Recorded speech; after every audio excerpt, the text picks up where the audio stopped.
Hello and welcome to Tête-à-Tête France 24's flagship interview show. We're in New York City, and our guest is the President of Iraq, Latif Jamal Rashid. Thank you very much, Mr. President. No, thank you. I want to begin with obviously the situation in Gaza and in the region. There is talk that there could eventually finally be some peace plan put together.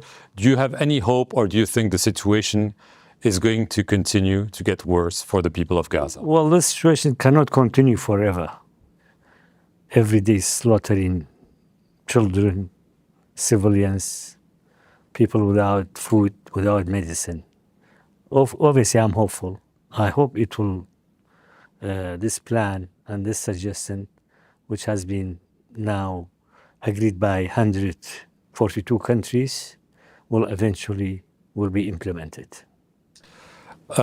Israel has obviously been waging a war in Gaza, has been striking Lebanon, has been striking Syria, Qatar. How concerned are you that Israel could also target your country? The concern is there, but I hope not, because already a number of places have been attacked. Lebanon, even Jordan to a certain extent, Gaza continuously, Iran, Yemen, so Syria as well. So this turmoil has been going on for some time. And I think the only solution is to establish peace and stop the fighting. Obviously, the issue of security in Iraq has also to do with the U.S. troop withdrawal that has been announced for the end of 2026. It has already begun in Baghdad and Anbar province, I understand.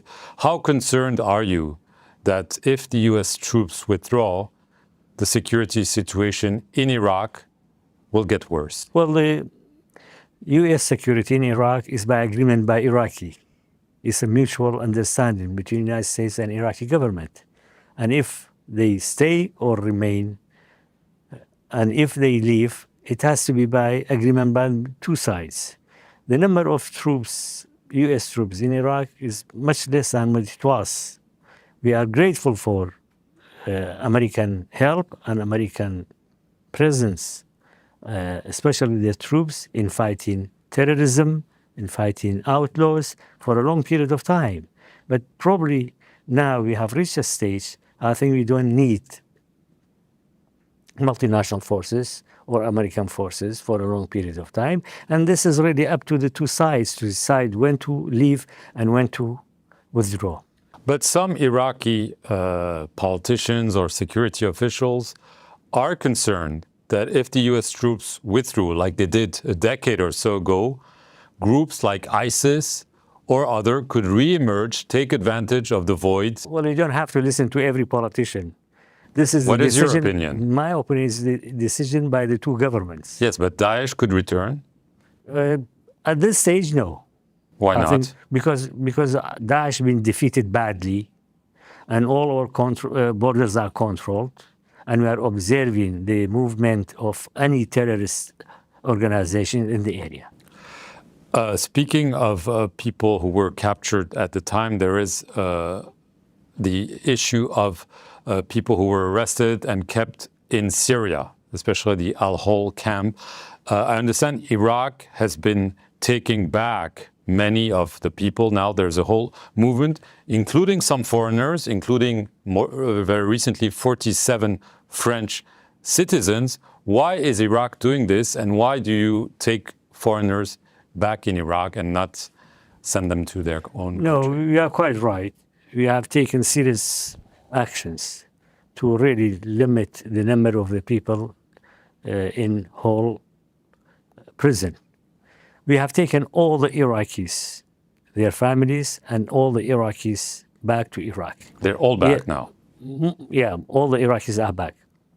What is left there, either some of them are from outside Iraq, and including European countries, like you mentioned, France, we are appealing to those people to take them back. And if we are taking some It has been a request of either your government, French government, or understanding with the Iraqi government for a limited period of time. It's not for definite. Probably their conditions were changed regarding the health, the accommodations. So certain decisions are taken about the prisoners. It depends on the circumstances. But eventually, we are trying to close that camp, because the camp, if it remains on the border, is a serious threat to both countries, to Syria and to Iraq, maybe even to Turkey. Speaking of Turkey, there was a big development. The PKK group has agreed to disarm, to disband. Much of their militaries were working from northern Iraq. How important is this, and is the disarmament actually going on Iraqi soil? I'm glad you mentioned that. Yes, this has been taken, and I think that's a very positive development by Turkey as regard to PKK. I'm sure everybody knows what PKK stands for, and with the PKK has decided to lay arms, and they are expecting some more development regarding legislations for going back to Turkey and the conditions that are going back to Turkey. But this is all positive, and I think the situation has improved a lot, and both sides, as far as I hear and as far as we are observing, are optimistic about the outcome. There was the short war between Israel and Iran with the involvement at the end of the United States. Do you fear that this could happen again? European countries have said they want sanctions back on Iran because of its nuclear program. Well, I hope not. And we do hear statements by Iranian governments that they are not interested in nuclear arms or nuclear military development. Even yesterday, the president stated at the UN. I hope not. But that was an attack, military attack, or actually bombing by United States and Israel on Iranian nuclear facilities. We hope not. And what we hear that from the news, I mean, nobody can predict what Israeli government do these days. No one can predict. But from what we heard, the situation is quiet. I want to get to more the political situation in Iraq.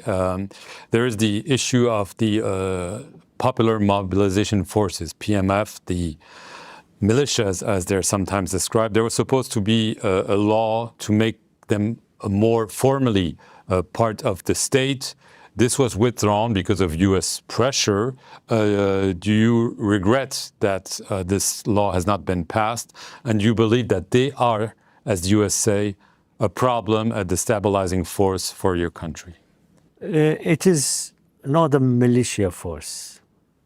It's part of Iraqi security force. And they were established to fight Daesh, terror. And it has remained to fight terror if they exist again. Regarding the law, I think one of the main reasons was withdrawn because we have declared we are going to parliament, an election. We didn't want any decision to affect the parliamentary procedure because our election is in November. And that was declared only a short while ago.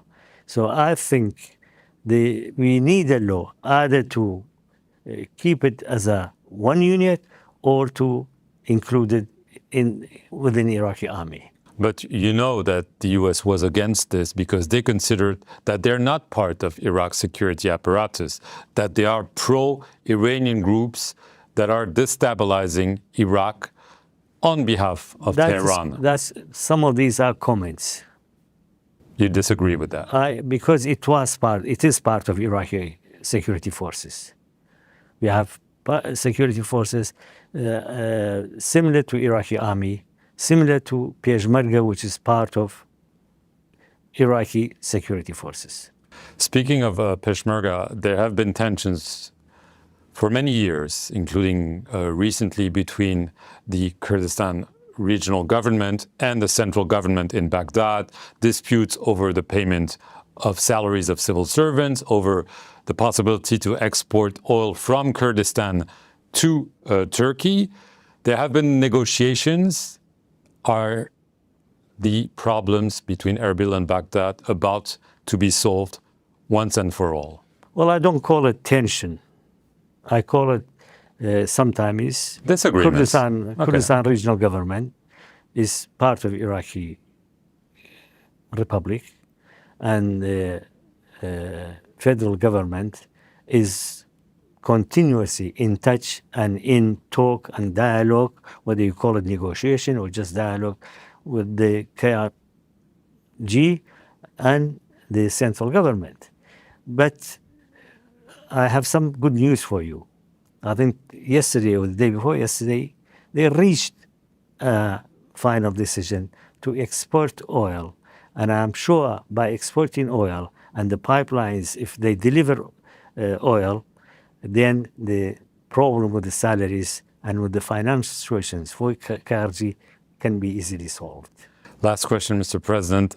You mentioned elections. They are around the corner, just a few weeks away. Do you believe that there will be free and fair elections? And what is your response to some parties that have said, we are not going to the election, we're going to boycott the election because we don't trust it? Not many parties. Maybe some, you have heard it from some individuals. Yeah, I agree with you.